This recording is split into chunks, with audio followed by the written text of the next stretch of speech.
Сонымен бізде плей-оффқа өткен 12 команда белгілі. Бавария, Бенфика, Брюгге, Дортмунд, Интер, Ливерпуль, Ман-Сити, Наполи, ПСЖ, Порту және Реал. Қалған 4 жолдаманы соңғы турда білеміз. Бұл Элче 5-ші турына шолу. Кеттік.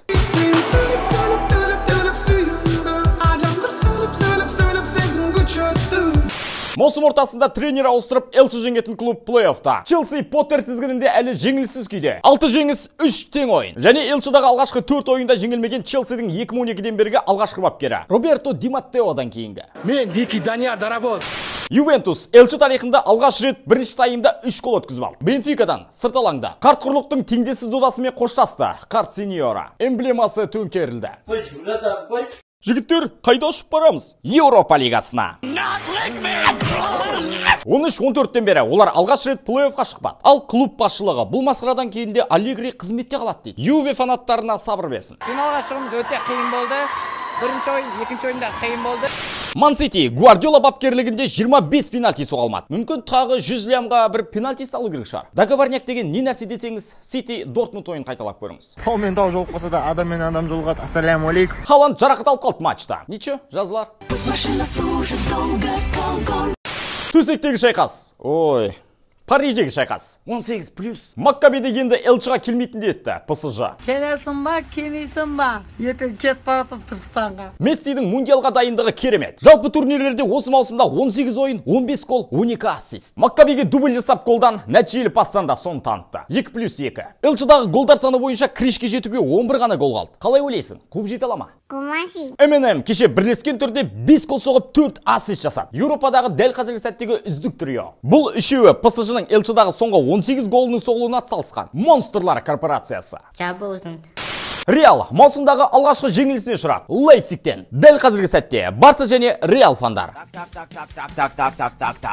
Понятно? Реал бұл ойында Ақселеу Сейдімбек ескерткішіндей болды. Өз-өзіне мүлдем ұқсамады. Қараңдар, немене бөлім мынау? Павлин ба, немене бөлім? Реалға гол соғу шебері Тимо Вернер бұл жолы да жасады. Элчеда 3-ші рет соқты Реалға. Немістерден тек Ройс қана көбірек соққан Реалға. 4 рет. Реал Элчеда 2022 жылы 4 ойында жеңілді. Осыған дейін 2001-де көбірек жеңілген еді. 5 мәрте. Топ 5 лигада енді жеңілмеген тек ПСЖ мен Наполи ғана қалды. Барса плей-оффта, бірақ Еуропа лигасының. 2-ші жыл қатарынан Хави командасы осы турнирде.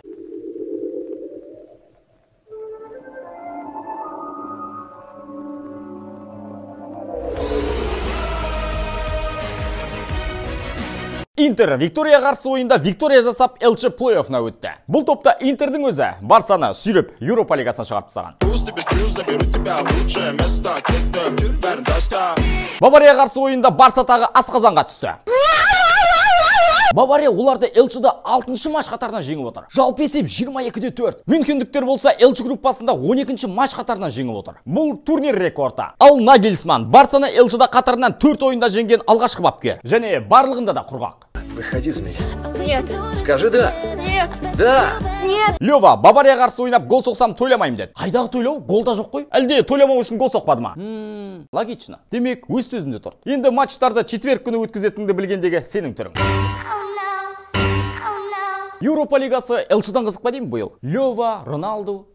Наполи 12 матч қатарынан жеңіп жаңа клубтық рекордын орнатты. 1986 жылы Марадона кезінде 11 жеңіс болған. Ал Ливерпуль клуб тізгініндегі барлық 6 жылда Элче плей-оффна шығып отыр. Атлетико пенальти соға алмай Элче плей-оффнан бір жылата үмітін үзді. Брюгге 4 турда өз ақпасына мүлдем гол өткізбей, 5-ші турда 4-ін бірақ өткізіп алды. Тоттенхем соңғы минутта сақтанды. Барса, қорықпа, Айнтрахтта Элче плей-оффна шығуға шанс басым. Еуропа лигасына бара қоймас. Милан Элчеда сырт алаңда 2005 жылдан бері алғаш рет 4 гол соқты. Мудрик биыл тамаша формада, тағы да көзге түсті. Міне достар, негізгі жайттар осы 5-ші турдағы. Басым көпшілігін айтып өттік. Ендеше пікір бөліс, ой жаз, қалған 4 жолдаманы кімдер еншілейді? Комментке. Келесі кездескенше. Сау!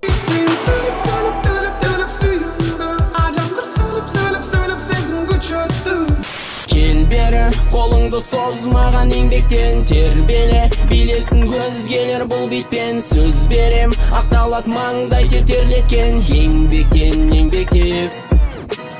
Кел бері, қолыңды созмаған еңбектен тербеле, билесін өзгелер бұл бетпен сөз берем.